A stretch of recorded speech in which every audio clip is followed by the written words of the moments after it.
Assalamualaikum warahmatullahi wabarakatuh. Selamat pagi semuanya, adik-adik mahasiswa dan rekan-rekan semua yang mengikuti perkuliahan pada hari ini tentang dasar-dasar pengantar akuntansi ya.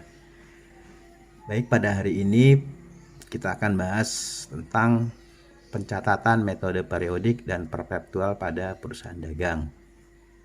Karena banyaknya pertanyaan yang masuk ke saya kait pengantar akuntansi mengenai pencatatan, perbedaan pencatatan metode periodik dan metode perpetual pada perusahaan dagang. Apa itu? Kita lihat teorinya ya. Metode pencatatan periodik adalah pencatatan yang sederhana dan mudah dilakukan. Dalam metode ini, pencatatan atas pembelian dan penjualan dibedakan satu sama lain, ya kan? Pencatatan atas pembelian akan dicatat sebagai debit ya. Akan dicatat dengan mendebit akun pembelian barang dagangan dan mengkredit akun kas atau hutang. Kas jika dibayar kas, hutang jika dilakukan dengan kredit. Sedangkan untuk pencatatan atas penjualan ya akan dicatat dengan mendebit akun kas ya, karena menjual ya. Kas apabila penjualan tunai dan piutang apabila penjualannya kredit, dan akan mengkredit akun penjualan. Seperti itu ya teorinya pencatatan periodik dalam hal pembelian dan penjualan. Nah, pada akun metode perpetual adalah pencatatan yang dilakukan setiap waktu secara terus-menerus ya, berdasarkan transaksi pemasukan dan pengeluaran persediaan barang serta retur atau pengembalian atas pembelian barang yang dilakukan oleh perusahaan. Metode ini atau pencatatan perpetual disebut juga sebagai metode buku, yaitu di mana setiap persediaan barang masuk dan keluarnya selalu dicatat ya dalam pembukuan. Artinya seperti ini ya. Jika pencatatan periodik tadi tidak melakukan pencatatan persediaan barang ya, maka nanti pada akhir periode metode periodik ini akan melakukan stock opnam untuk menentukan harga pokok produksinya ya. Biasanya transaksi hari-harinya itu hanya menampung pembelian dan penjualan barang dagang seperti itu aja. Nah, harga pokoknya nanti pada akhir periode baru dihitung ya, berapa saldo awal, berapa pembeliannya, kemudian dikurangi saldo akhir. Nah, itulah harga pokoknya. Seperti itu untuk maupun untuk mencari ikhtiar laba ruginya pun ini dilakukan stock opnam ya. Nah, kalau di pencatatan perpetual, harga pokok dan persediaannya akan dilakukan setiap hari, setiap ada transaksi. Ya, bedanya itu ya, kalau metode periodik ini tidak melakukan stok persediaan, dia hanya menampung pembelian dan penjualan saja barang dagangan tersebut. Sedangkan kalau di metode perpetual itu mencatat keluar masuknya barang dan pembebanan harga pokoknya pun dilakukan. Jadi sudah ketahuan harga pokoknya, setiap hari transaksi itu sudah melakukan penjualan, misalnya dia menyertakan harga pokok penjualannya ya, waktu belinya berapa ya, dijualnya berapa gitu. Jadi ketahuan untungnya pada saat transaksi itu sudah ketahuan untungnya, sudah ketahuan labanya. Seperti itu ya. Perbedaan pencatatan pembelian metode periodik dan perpetual seperti ini ya. Pada kita akan bahas nomor 1 dulu. Nomor 1 ya, kaitannya dengan pembelian. Perbedaan pencatatan pembelian ya, Pak Yuli. Ini dulu, agak kerangkan ya supaya ada perbedaan. Nomor 1 dulu ini, pembelian di dalam pada metode periodik dan perpetual. Ini keburu-buru nih membuatnya ya. Pada akun pembelian, ketika ada pembelian maka pembelian kita debit karena pembelian barang dagangan. Nah, kebalikan dari retur pembelian adalah mengkredit ya. Pembelian retur berarti dikredit ya. Pembelian di debit, returnya dikredit. Potongan pembelian juga yang merupakan pengembalian atau pengurangan dari pembelian dikredit juga. Beban angkut atau biaya angkutnya kita debit sebagai biaya. Gitu ya. Ini dia di catatan periodik, pencatatan periodik. Nah, pada perpetual semua ini hanya mengenal pada saat pembelian itu kita mengenal adanya persediaan barang dagangan. Nah, pada saat membeli kita akunnya adalah persediaan barang dagangan. Nah, kemudian diikuti oleh kartu stok barang dagangan. Kita memasukkan barang dagangan di kartu stok sesuai nama dan kodenya ya, nama dan banyaknya barang, jenisnya barang, kemudian harganya barang itu ada di kartu stok ya. Nanti di dalam perpetual ini ya, perpetual ini kita akan gunakan kartu stok ya. Kemudian di situ ada harga satuannya, banyaknya, kemudian jumlah stoknya. Nanti di sini pun akan berlaku harga LIFO, FIFO dan average ya. Nah, kita ketahui pada laporan fiskal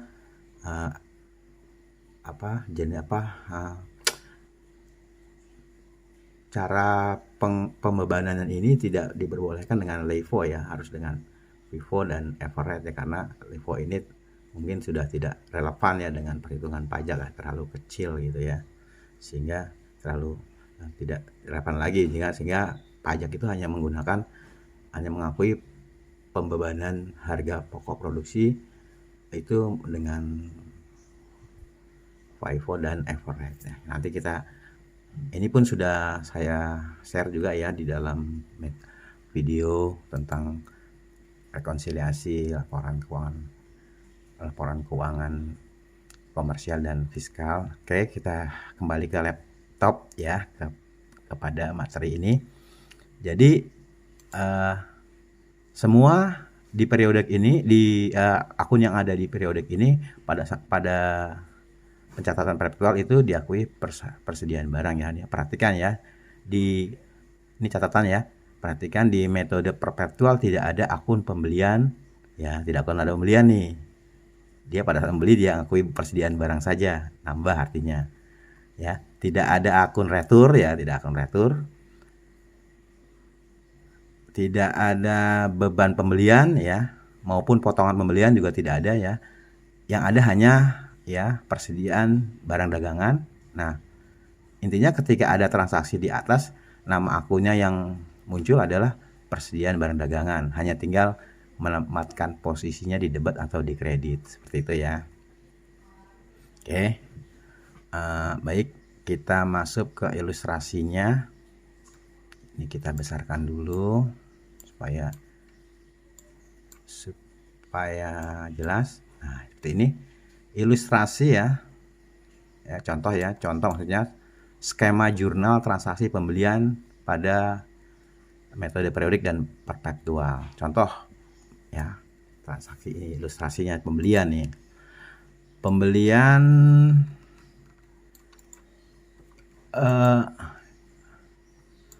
Pembelian pada periodik itu debitnya kita akui pembelian. Kemudian di kreditnya kita catat sebagai utang dagang atau kas ya. Utang jika kredit dengan utang, kas jika kita melakukan pembelian dengan tunai. Pada periode perpetual, pembelian ini kita catat sebagai persediaan barang dagangan karena menambah barang dagangan. Kemudian kreditnya sama ya, utang atau kredit. Kemudian pada jurnal retur pembelian, nah ini kita debitnya ya, pada retur pembelian itu pengembalian barang dagangan yang kita beli, misalnya rusak atau tidak sesuai tipenya, kita kembalikan. Maka jurnal debitnya adalah utang dagang ya, karena di debitnya pertama adalah di pada saat awal transaksi adalah dikredit, maka kita debit utang dagangnya atau kasnya. Kemudian kreditnya adalah retur pembelian, ya, seperti itu. Kemudian pada perpetual ini retur pembelian kita kurangkan utangnya, karena di awal transaksi adalah utang dengan kas, maka bagaimana awalnya ya, kalau awalnya utang ya kita kurangkan utang di debit, kalau pembelian kas ya kita kas ya. Dan kreditnya adalah persediaan barang dagangan. Nah, ya, oke.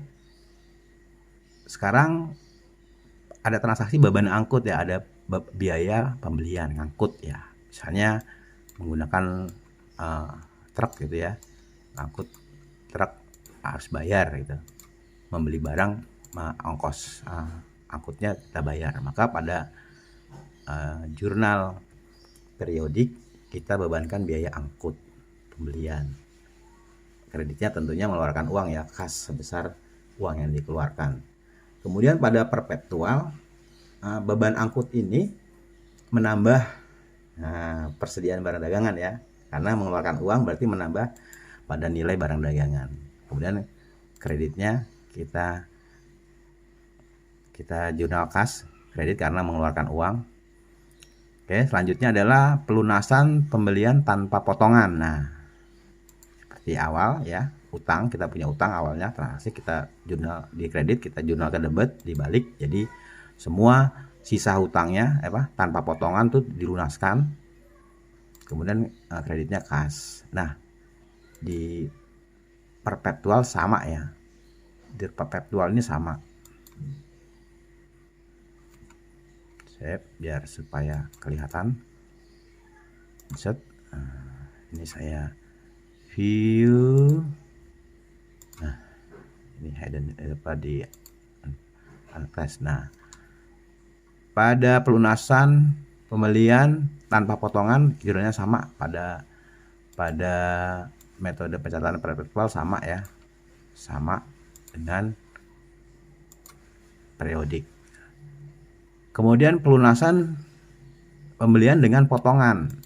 Nah, kita debitkan utang dagangnya ya, kalau kita punya utang. Jika ada potongan, kita hitung potongannya berapa. Misalnya kita hutang 1000, potongannya 100, berarti yang kita bayar adalah 900, potongannya 100 ya, seperti itu. Nah, di perpetual pun sama ya perlakuannya. Perhatikan ya, di metode perpetual tidak ada akun pembelian ya, tidak ada akun pembelian nih, tidak akun pembelian, adanya adalah persediaan barang dagangan. Tidak ada akun pembelian, tidak ada akun retur pembelian dan beban pembelian maupun potongan pembelian, tidak ada di metode perpetual ini ya. Yang ada hanya persediaan barang dagangan. Oke, selanjutnya kita contoh tentang perlakuan terhadap transaksi penjualan ya pada metode periodik dan perpetual ya. Ya, pada transaksi penjualan ya, pada pencatatan periodik piutang ya, kalau kita menjualnya secara kredit, atau kas kalau kita menjualnya tunai. Nah, kreditnya adalah penjualan. Tetapi pada perpetual ya sama, piutang kalau dilakukan secara kredit, kas kalau tunai, penjualan. Nah, ditambah harga pokoknya yang kita jual, yang pada saat kita beli dulu berapa ya, kita bebankan ya. Nah, seperti itu sesuai harganya pada saat kita beli. Nah, berapa harga pokok penjualannya, kemudian kita kurangkan persediaan.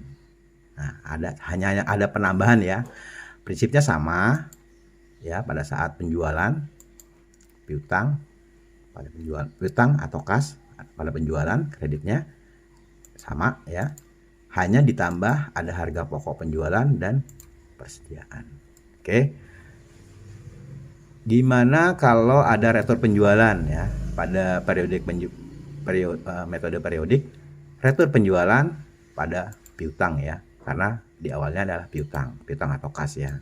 Kalau piutang itu kalau kita menjualnya kredit, nah kita kurangkan piutang kita ya, seperti itu kalau ada retur penjualan. Nah kalau kita terimanya cash ya kita kurangkan, karena kita harus memulangkan uang ya kan, karena di retur penjualan barang dagangan kita dipulangkan di retur, maka kita akan membayar dengan uang kas kalau kas ya. Gimana di metode perpetual?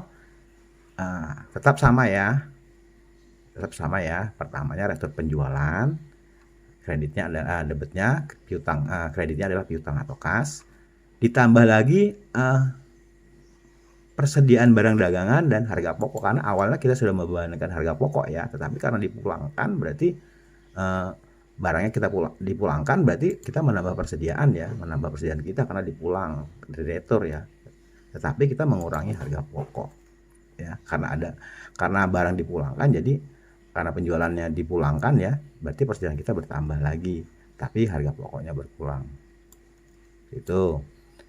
Nah, kita lanjut ke pelunasan penjualan tanpa potongan. Gimana transaksinya? Nah, kita terima kas ya sebesar sisa hutangnya, sisa piutangnya ya, atau dibayar semuanya pelunasannya, kita terima kas, kemudian kita kredit piutangnya, berarti selesai ya, lunas. Nah, ini di perpetual pun sama ya, sama jurnalnya ya, sebesar pelunasannya di kas, di debit, kemudian jumlah piutangnya yang akan dilunasi di kredit. Nah, sama jurnalnya. Oke, lanjut kita ke pelunasan penjualan dengan potongan ya, artinya gini, kita waktu menjual memberikan potongan ya, memberi potongan misalnya dengan termin 2/10N30, artinya kalau yang membeli dagangan kita ini atau memberi barang dagangan kita ini melunasi sebelum 10 hari, maka kita berikan potongan 2% ya, dalam dikasih waktu 30 hari. Nah, kalau terjadi seperti ini, maka kita debitkan kas yang kita terima uang ya, artinya ada potongan gitu ya. Contohnya kita menjual 1000 ya, tetapi kita berikan potongan, dia membayar sebelum jatuh tempo di bawah 10 hari ya, maka kita berikan potongan 2% ya, berarti 1000 kali 2% berarti 200 ya, 200. Nah, berarti kas yang kita terima adalah 800 ya, potongan penjualnya ya, karena di kreditnya adalah potongan penjualannya berapa? 200. Sisa piutangnya berapa? 800. Jadi selesai ya, tebalan. Gimana di metode perpetual ya, sama ya, penjualannya sama ya, cuma perhatikan ya, ketika terjadi transaksi pelunasan piutang atau utang, perhatikan ya, apakah ada retur penjualan ya, apakah ada retur pembelian ya. Pada transaksi sebelumnya di toko yang sama, maka lebih amannya kita buat, kalau nanti ada buku besar ya, buku besar itu buku besar pembantu, jadi dia menempatkan semua sendiri-sendiri gitu, tersendiri-sendiri, jadi kita bisa ngecek dengan lebih mudah gitu, dibanding kita tidak menggunakan buku besar pembantu, nanti campur-campur. Maka akuntansi punya prinsip harus ada jurnal buku besar pembantu, supaya bisa merinci setiap tempatnya masing-masing. Nah, ketika ada seperti ini, kita bisa mengurut mana yang pembelian dan penjualan yang masih tersisa transaksinya, misalkan ada potongan atau ada diskon gitu ya, bisa kita lacak dengan mudah. Apakah ada potongan penjualan, apakah ada potongan pembelian ya yang masih berlaku ya sesuai termin seperti tadi. Nah, itu bisa kita lacak dengan mudah jika kita menggunakan buku besar pembantu, artinya merinci setiap itu sendiri-sendiri. Tidak dicampur-campur ya, misalnya toko A ya toko A, toko B ya toko B sendiri-sendiri ya. Jadi semua transaksinya tuh bisa kita urut jejaknya. Kemudian kita latihan soal ya. Setelah kita tahu tadi teorinya, kita buka dulu flash panesnya. Kita latihan soal ya, latihan soal. Ya, ada soal di bawah ini, kita diminta untuk menggunakan metode menjurnal ya, menjurnal dengan menggunakan metode periodik maupun perpetual. Jurnalnya seperti ini ya.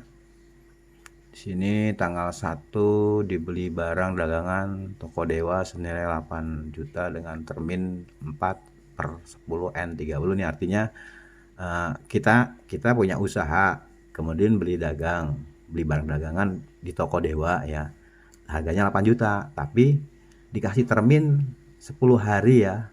Kalau di bawah 10 hari kita akan dikasih potongan 4%. Nah, dikasih jangka waktunya pembayaran 30 hari. Nah, ini tanggal 1 Maret. Oke, kita itu dulu ini tahun Maret. Biar lebih jelas tahun 2020. Nah, gitu ya, masa nggak ada tahunnya ya. Tanggal 1 Maret 2020 ya. Ini seterusnya semua sama ya. Nah, kemudian yang tanggal 3 dijual barang dagangan. Nah, langsung saja ya, ini supaya kita lebih mudah, langsung saja kita menuju ke jurnalnya. Nanti kita lihat, kita pindahkan soalnya satu-satu supaya tidak naik turun kursornya. Nah, seperti ini. Oke. Nah, ini Pak Yuli kasih dulu sini supaya tidak naik turun ya ininya. Kita press panes dulu. Nah, oke.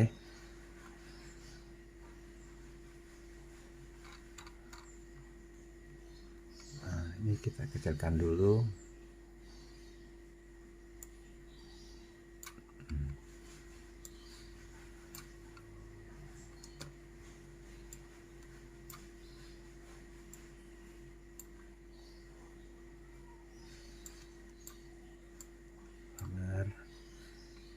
Supaya lebih enak.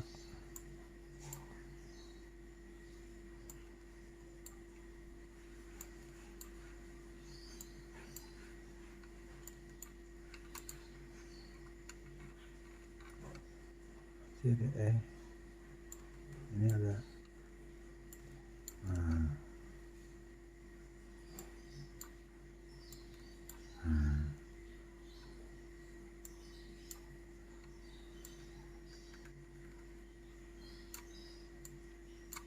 seperti ini.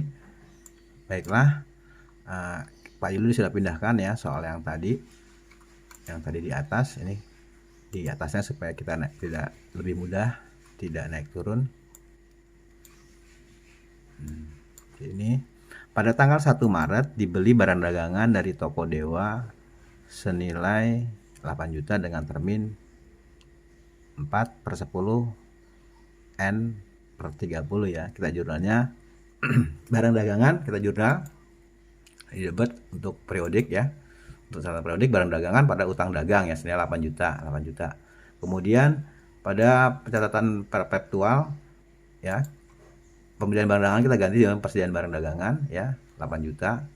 Kemudian utang dagangnya 8 juta ini pada toko Dewa dengan termin 4/10N30. Kemudian pada tanggal 3 dijual barang dagangan ke toko Rano ya senilai 4.500.000 dengan tunai 20%, sisanya dengan syarat 2/10N30. Harga pokok yang dijual adalah 3.800.000 ya. Kita terima dulu ya 20%-nya ya. 20% dari 4.500.000 jumlah 900.000. Kemudian kita jurnal piutang sisanya 3.600.000 sehingga penjualannya kita kredit 4.500.000 ya, senilai itu. Pada perpetual kas kita terima sejumlah 20% tadi 900.000, piutangnya sama masih 3.600.000 ya, 4.500.000 dikurangi dengan 900. Kemudian kita jurnal kreditnya penjualan sejumlah yang kita jual, kemudian kita tambah akun HPP ya tadi di soalnya akun HPP-nya 3.800.000, kita jumlah 800, kemudian kita mengurangi persediaan barang dagangan sebenarnya 3.800.000. Kemudian pada tanggal 4 dikeluarkan nota debit. Nah, nota debit itu kita ingat aja DB gitu, debit gitu, berarti belian gitu. Kalau saya mengingatnya seperti itu ya. Berarti barang yang kita jual ya, untuk barang yang dikembalikan sebagian atas pembelian tanggal 1. Nah, kita tanggal 1 tadi apa? Dibeli barang dagangan dari toko Dewa. Berarti kita membeli barang dagangan ya. Nah, membeli barang tapi karena tidak ada barang yang tidak rusak atau tidak sesuai dengan yang kita minta, maka kita kembalikan ya. Sebesar berapa? Dikeluarkan nota debit 500.000 ya. Maka utang dagangnya tadi berkurang ya, karena di awalnya kita membukukan utang ya, utang dagang. Maka kita debitkan utang. Nah, utang dagang kita debit sebesar 500.000, kemudian kita bukukan sebagai retur pembelian pada catatan periodik. Dan pada catatan perpetual maka kita sama ya, utang dagang, tapi yang beda lah di kreditnya. Di kreditnya kita yang mengurangkan adalah barang dagangannya ya, persediaan barang dagangannya. Nah, kemudian di tanggal 5 dibayar ongkos angkut. Nah, kita membayar ongkos angkut nih, semua pembelian barang ya. Kita bebankan biaya angkutnya, biaya angkut pada kas karena kita mengeluarkan kas sejumlah 80.000. Nah, pada catatan perpetual ya, yang beban angkut tadi kita tidak catat sebagai beban angkut ya, tetapi kita tambahkan ke nilai persediaan barang ya. Kreditnya adalah kas. Kemudian nomor 7, dibeli barang dagangan dari toko Santo 5 juta ya, dibayar tunai 2 juta, sisanya dengan termin 2/10 N30. Artinya begini, kita membeli barang ya, tetapi 5 juta nih, tapi kita udah bayar dulu yang 2 juta. Nah, sisanya 3 juta itu kita termin tadi ya, termin 2/10 N30. Artinya kalau kita bisa bayar di bawah 10 hari, kita akan dapat potongan 2% ya selama 30 hari. Berarti persediaan barangnya kita akui dulu 5 juta karena barangnya masuk ya.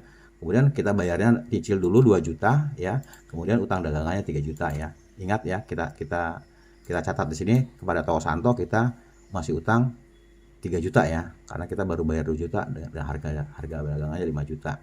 Nah, kemudian di tanggal 8 dari penjualan kepada toko Rano, kita ngejual barang kepada toko Rano, dikeluarkan nota kredit ya. Nota kredit itu pengembalian penjualan kita dikembalikan. Nah, kita dapat retur pembelian nih ya, dapat retur pembelian. Kalau di catatan periodik itu kita debit ya.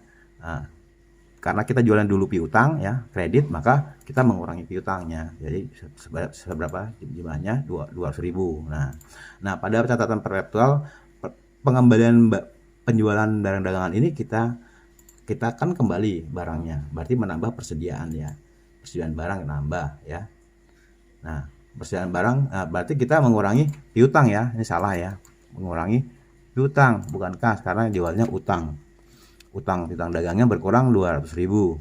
Nah, pada saat dulu kita menjual itu kita sudah bebankan persediaan barang pada HPP, makanya HPP pada persediaan, maka pada saat di retur kita akan mengkoreksi persediaan barangnya di debit, harga pokoknya kita kreditkan sebesar berapa? Ya, sebesar ini ya. Dan HPP yang dijual adalah 168.000. Nah, dari soal ya. Sebesar 168.000.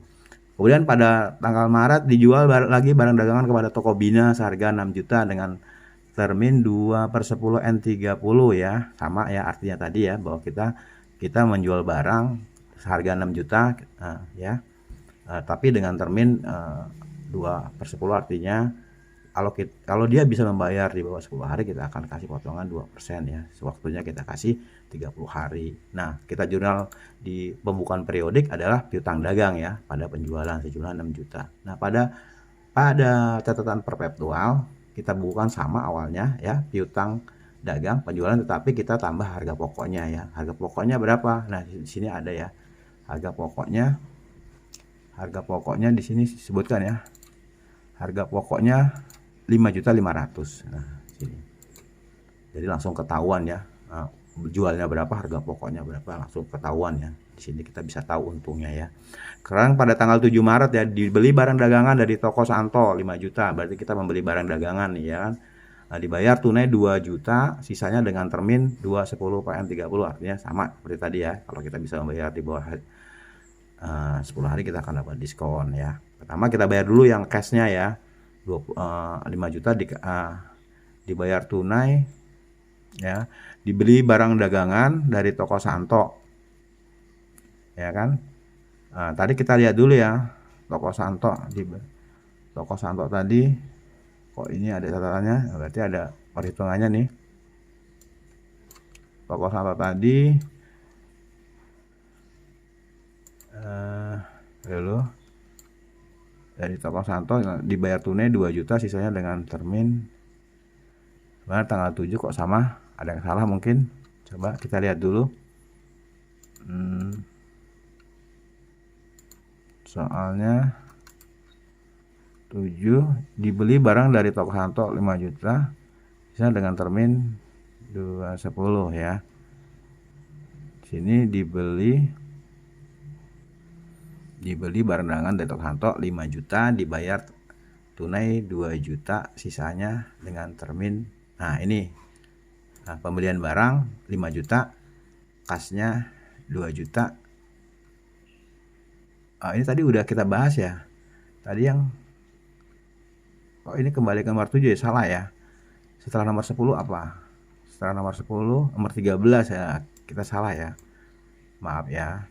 Salah. Nah, kita nomor 10. Nah, ini nomor 13. Nah, seperti ini ya. Harusnya soalnya seperti ini ya. Diterima kas dari debitur toko Rano ya. Ya. Ini nomor 13 ya. Habis nomor 10, nomor 13 ya, bukan kembali ke nomor 7. Baik, kita kembali lagi. Kita pasang lagi unpress-nya supaya mudah.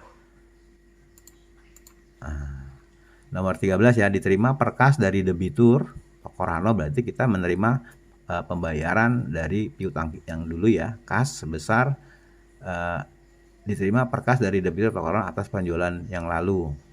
Yang lalu sebesar berapa nih ininya? Ada catatannya di sini. Toko nomor 13 toko Rano, kita lihat toko Rano sejarahnya seperti apa. Toko Rano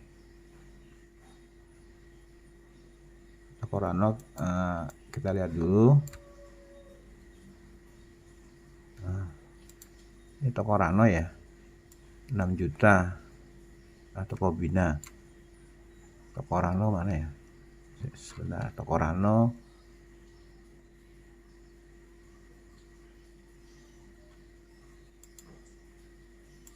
Nah, ini toko Rano ya. Toko Rano kita punya catatan dari penjualan 4,5 juta, ada potongan 20%, 900.000 ya.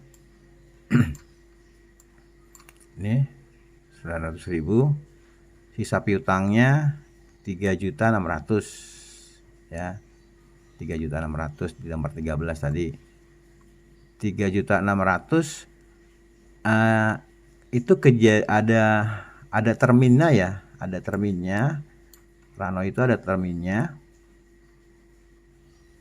Ini 2% jika membayar di bawah tanggal 10. Nah, ini kejadiannya di tanggal 3, kemudian tanggal 13 ada pelunasan, berarti masih masuk ya, masih 10 hari, berarti dia dapat potongan 2%. Nah, 2% dari sisa itu, sisa 3.600.000, 2 juta,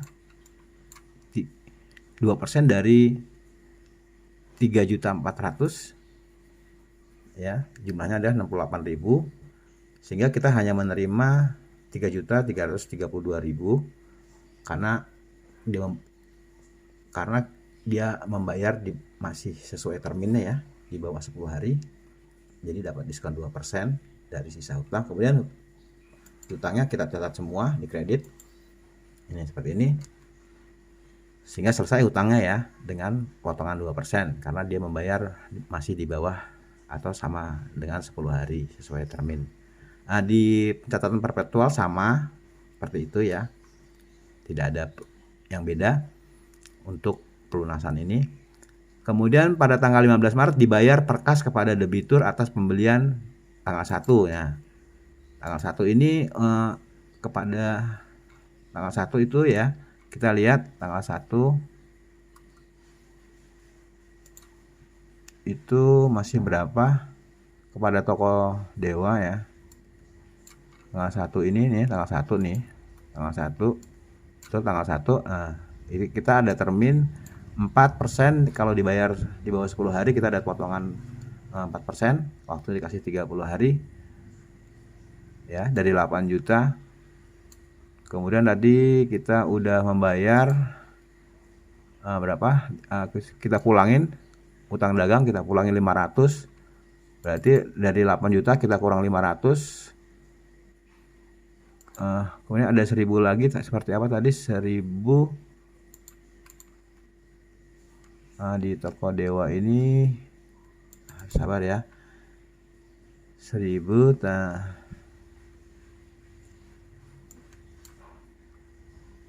pada tanggal dibayar perkas di atas Maret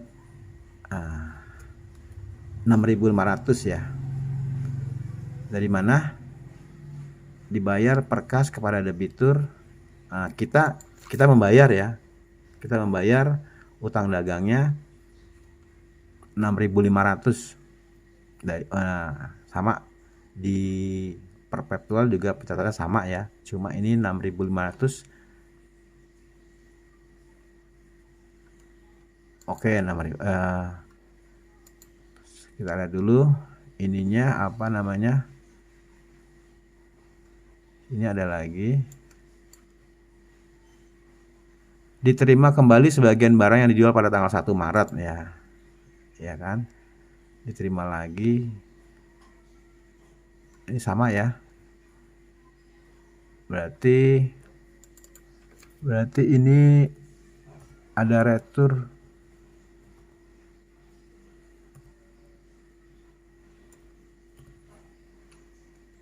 Allah, retur penjualan. Ada pembayaran dibayar kepada debitur pada yang lalu. Ini ada mungkin ada terusannya. Kita ini dulu, dibayar tanggal berapa nih?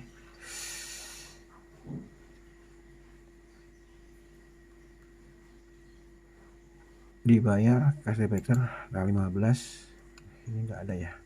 Coba first finance-nya.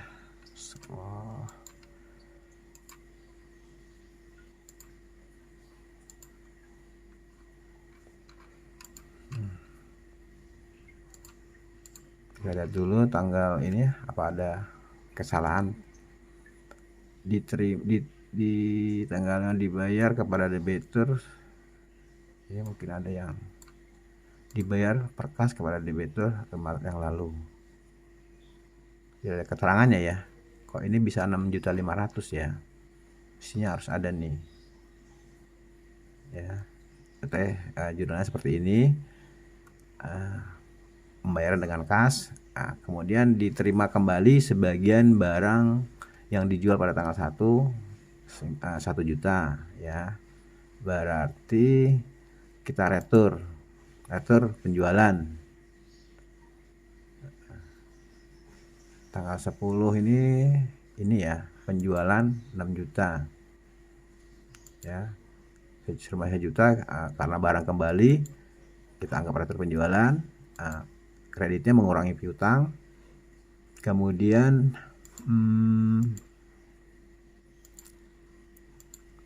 pada catatan perpetualnya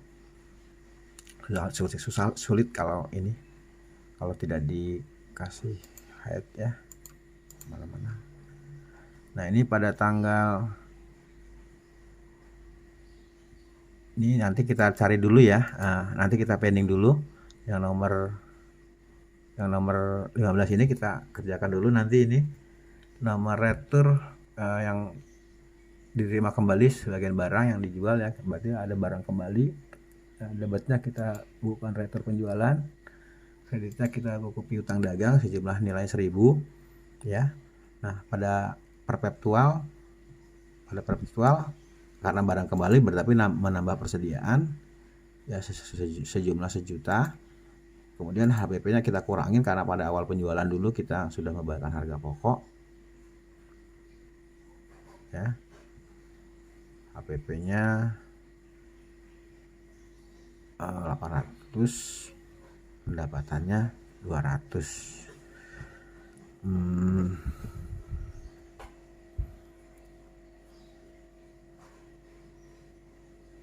Ya, HPP pendapatannya 200, 800 ini di sini ya. Karena dipulangin di soalnya di HPP-nya 800, berarti pendapatannya cuma 200 ya. Itu kemudian ini yang 6.500 coba kita cari dulu di mana nih toko nomor 1 tadi.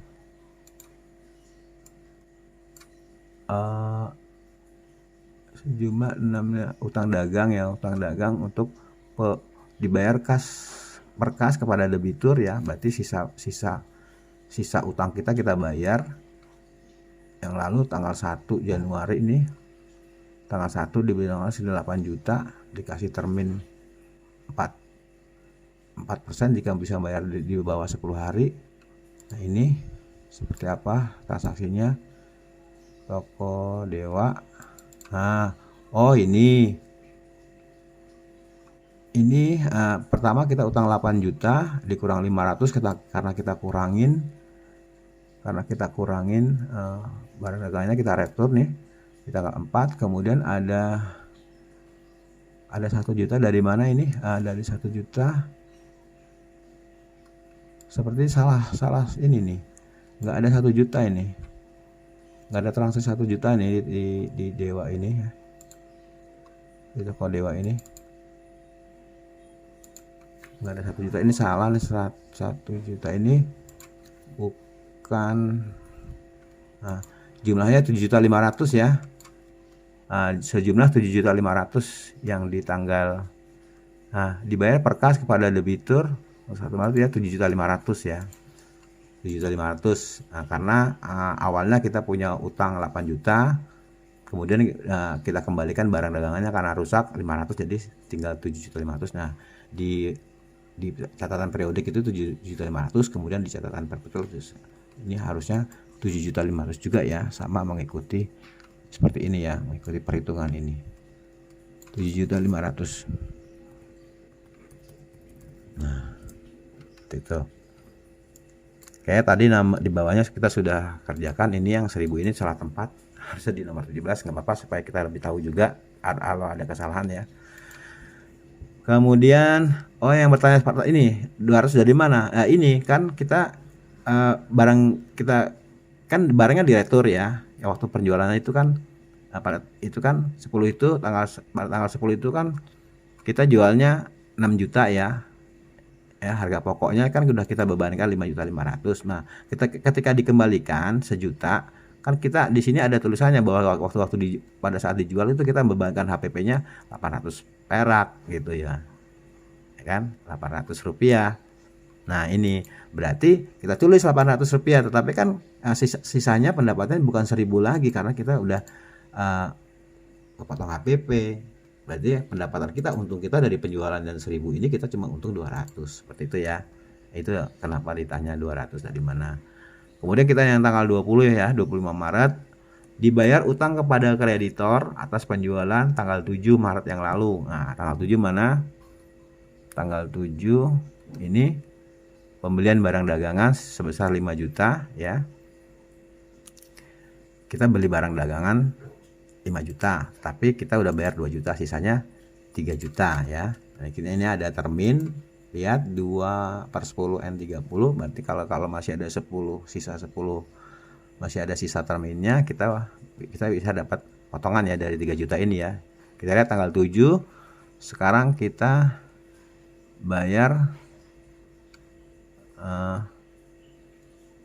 tanggal 25, 7 ke 25 ya, tanggal 7 ke 25.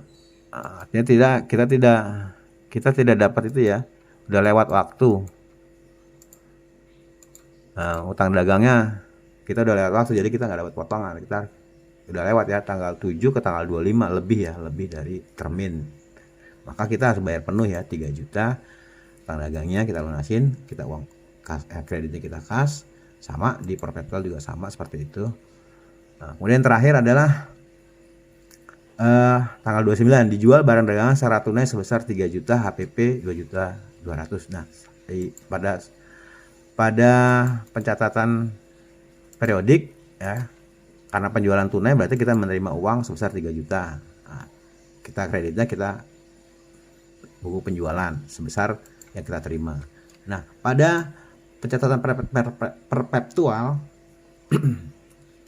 pada pencatatan perpetual kita bukukan uang yang sejual masuk 3 juta atas penjualan, tetapi kita bukukan juga harga pokoknya. Di sini kan sesuai soal harga pokoknya 2.200.000. Berarti harga pokoknya 2.200.000 bersumber dari persediaan barang sejumlah 2.200.000. Nah, demikian perbedaan pencatatan perpetual dan periodik yang bisa saya sampaikan. Semoga bermanfaat ya. Agak lama ya mungkin ini karena butuh kesabaran ya. Ini juga agak lama pembuatan modulnya karena harus kita mengasumsikan lewat jurnal-jurnal seperti ini. Semoga bermanfaat. Billahi taufiq wal hidayah. Wassalamualaikum warahmatullahi wabarakatuh. Silakan dicatat.